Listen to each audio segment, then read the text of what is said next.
Welcome to Sunbeam's Collapsible Gate Installation Guide. In this program, we will show you how to install your collapsible gate quickly and efficiently in 5 straightforward stages.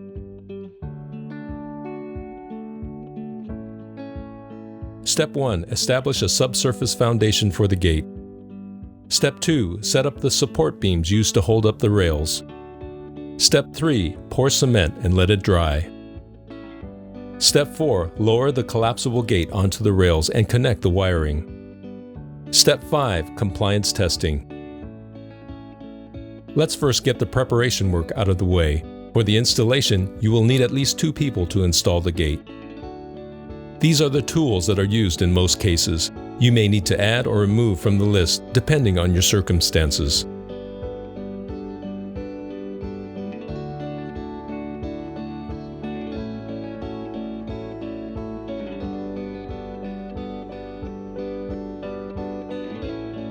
Also, a location for the electrical power source must be established. The power source must be located at the back of the gate where the gate is in the retracted position. Optional IR devices are placed within the entryway and must also have access to the power source. Please note that the electrical harness cable that extends from the base or back of the gate will only extend 2 meters, and you will need to place the power source so that it is within reach. There are 2 basic types of collapsible gate placement. One is called partial open, or between the wall installation. The other is called full open, or behind the wall installation. In this example, we will demonstrate behind the wall installation. Also, there are 4 types of wheel configurations that can be installed, and you need to know which type you are installing. One type uses an outer wind resist hook wheel. Another, an inner wind resist hook wheel. Another type is the H-type rail wheel. And finally, one with an angular wheel type. In this video, we will demonstrate using the outer wind resist hook wheel. The appendices will explain the other wheel installations towards the end of this program. 2 other pieces of important information must be obtained from your Sunbeam supplier before installation. First is the rail-to-rail width, and the other, the type of rail, both of which represent important dimensions to help fix the rails into position. The subsurface foundation is the underlying concrete support below the gate and rails. This may be an excavated hole in the ground or an elevated pool, either one to be filled with concrete.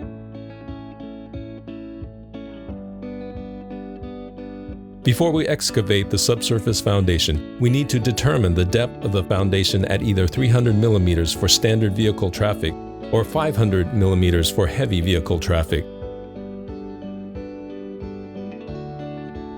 The width of the foundation should be the width of the rail-to-rail dimension plus 100 mm to 150 mm on both sides.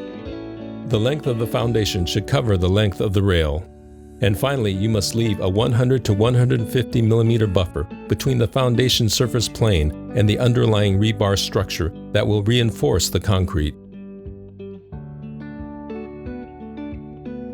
First, the flat surface floor that will materialize after pouring the concrete must be absolutely established around the foundation. This can be done by using a laser level to determine the horizontal perimeter of the foundation and using a high-level stick or marking the sides of the wall.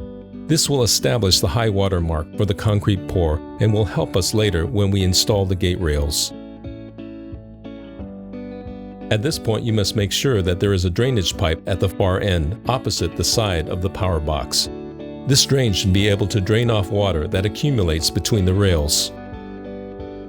After the ground excavation is completed, we will install the rail support frame and then fix and weld the rails to the frame. We need to emphasize that after we pour the cement, the rails need to protrude from the surface by 12 mm. This means that you need to make the support beams high enough to lift the rails to the desired height. The most commonly used 6 kg rail is 50.8 mm in height, but there are also other rail sizes and you will have to adjust the support beam height accordingly.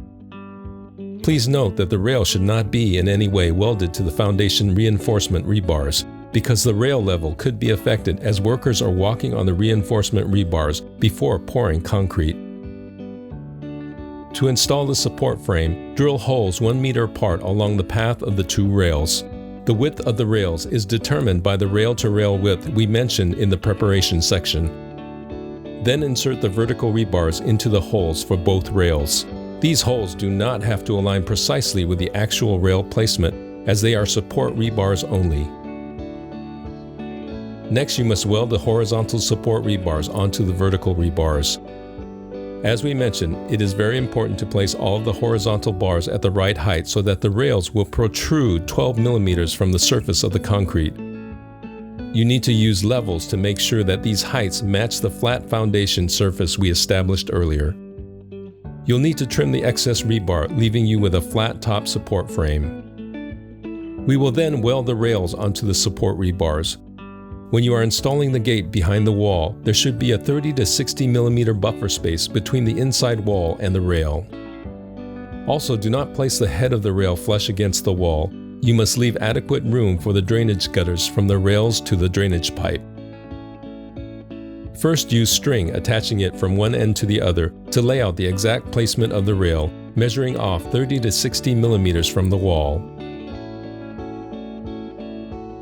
The rail will come in sections. Lay the first row of rails from end to end along the string. Now lay the second row of rails, measuring off the rail-to-rail distance from the first row.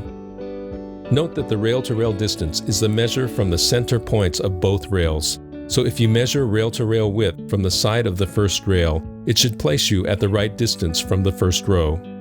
This must be carefully measured in that there can only be a 1 millimeter margin of error. Weld the first row of rails onto the support rebars following the string. Next, weld the second row of track, always making sure that you have the correct rail-to-rail distance from the first row. We recommend that you weld extra horizontal rebars in between support bars, especially near the intersection of two consecutive rails, to provide additional support after the concrete dries around them. We now need to install the stop lock, which is a security feature used to prevent forced entry. At the end where the gate will be fully expanded, install this stop lock 140 millimeters from within the edge of the inner entryway wall and 70 millimeters from the inner side of the rail. You need to weld two horizontal rebars underneath the rails to allow the stop lock to lay flat on two rebars. Weld the stop lock onto the two supporting rebars. The stop lock placement depends on the rail type and gate position, between wall or behind the wall. In our example, we use 6 kilogram rail behind the wall installation. For specifications regarding your setup, you can access the link below. In this example, we are installing outer wind resist hook wheels, which hook over the sides of the rails to keep the gate on the rails during high winds. This requires a gutter space along the outer side of the rails. We will weld an L-shaped gutter plate to the rail to form this gutter. Do the same for the second rail. Next, we will place a tape covering the top of the gutter plate to the rail, and also the ends of the rail gutter plate. This will form a gutter or cavity after the cement is poured and dried. Before pouring the foundation cement, we need to remind you to establish the water drainage pipe for the gate. The gutters we created in Step 2 must form a continuous gutter to the drainage pipe as shown. Also, IR devices require installation on both sides of the gate. One type of IR device requires power on both sides. You may want to reserve an underground pipe to carry electrical wiring across the gate before pouring cement. When you pour the cement, you must adhere strictly to the flat surface foundation we established earlier. After pouring the cement, the rail still must protrude from the surface by 12 millimeters. You must allow the cement to dry for 7 days before continuing. After the cement has dried, you can remove the tape, which will reveal a gutter alongside the rails for the wind resist hook wheels.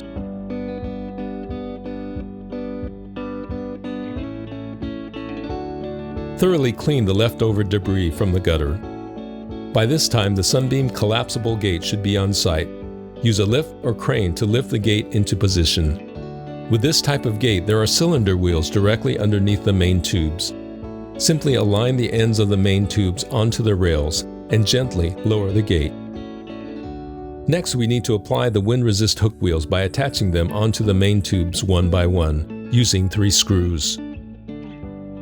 Next, place the red gear cover using 3 screws.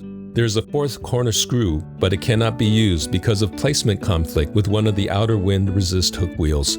After finishing with one side, proceed with the other side. Next, we need to establish the position of the gate behind the entryway, which means determining the base position of the gate, full open and full close position of the head of the gate, which will be demarcated by limit switches which tell the gate where to stop. First, move the gate to the end where the stop lock will halt the gate. With the head of the gate secured, next pull the other base of the end of the gate to its most expanded position and mark this position A. Then, with the base of the gate secured, move the head of the gate until it is flush with the inner entryway wall position. Move the base of the gate to its most retracted position and mark that base position B. Then move the entire gate 2/3 of the distance between B and A. Mark this position C.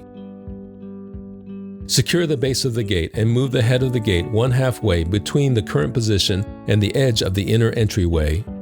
From this position, extend down to the bottom of the gate and place the limit bump where it lines up with the limit switch. Mark this position. Move the gate out of the way and secure the limit bump to the ground at the marked position. Next, move the base of the gate back to position C and secure the base of the gate to the ground using U-straps. Next, move the head of the gate until it is stopped by the stop lock. Now move the second limit bump into position so that the arm of the limit switch is pushed back. Mark this spot. Move the head of the gate out of the way and secure the limit bump at the marked spot. Now we will connect the electrical wiring from the gate to the power supply, which has already been prepared. Extending from the rear of the gate will be a black harness cable containing several individual wires. The lines are marked 1 through 8. Use lines 5 and 6 to connect to a 220-volt circuit breaker. If you are installing wall mount control buttons, you can use lines 1, 2, 3, and 4 representing open, close, short circuit, and stop respectively. If you will control the gate with remote control and not use a control button box, you should tape the ends of lines 1, 2, 3, and 4 with electrical tape. Infrared sensors are an optional accessory.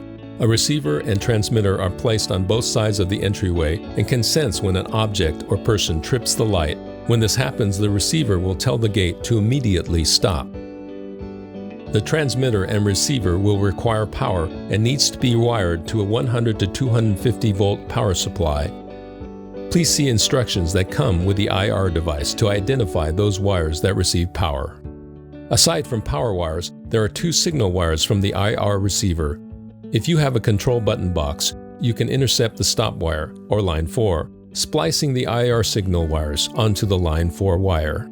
If you have no control box, you can simply apply the 2 IR signal wires to line 4 and line 3. Next, we must test all aspects to make sure everything is operating correctly. Test the open, close, and stop using the remote control. Test the IR functionality. Also test the touch stop functionality. Finally, test the neutral clutch release.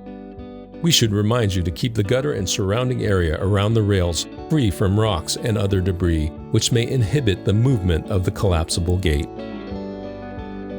In the original example, we used an outside wind resist hook wheel. We also have an inner wind resist hook wheel, which we installed differently.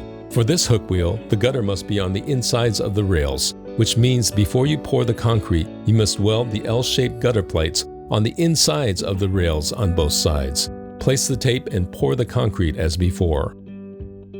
After the cement dries, there will be gutters on the insides of both rails. Lower the gate onto the rails as before, aligning the black wheels on the main tube with the rails. When you receive your gate, the wind resist hook wheels will not be attached. You need to attach them one by one. First, remove the black plastic wheel from the main tube. Then insert the inner wind resist hook wheel and then reattach the black plastic wheel. Continue to do the same for all of the wheels.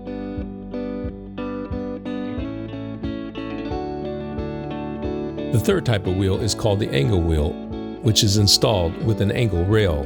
When you make the support rebars, you must lift the angle rail 18 millimeters above the surface of the concrete. There is no gutter required for this type of wheel. A second type of IR sensor has a transmitter on one end and a simple reflector on the other end. The reflector will not need a power supply. The transmitter wiring will be similar to the wiring explained for the previous IR device.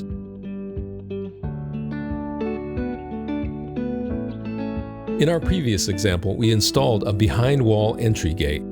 There is also a between-wall entry gate. Most of the installation procedures are the same, including foundation dimensions, support beams, rail placement, concrete, etc. The base position will be flush against the inner wall entryway. When placing the rails, you must leave at least a 100 millimeter buffer at the head of the rails for enough room for gutter water drainage. Finally, since the stop block will be installed inside the entryway, it poses a hazard for people walking over it. You can shear off the top of the stop block to alleviate this situation without compromising the stop block's functionality. This concludes the Sunbeam Collapsible Gate Installation Guide. If you have any questions, please contact Sunbeam from our website.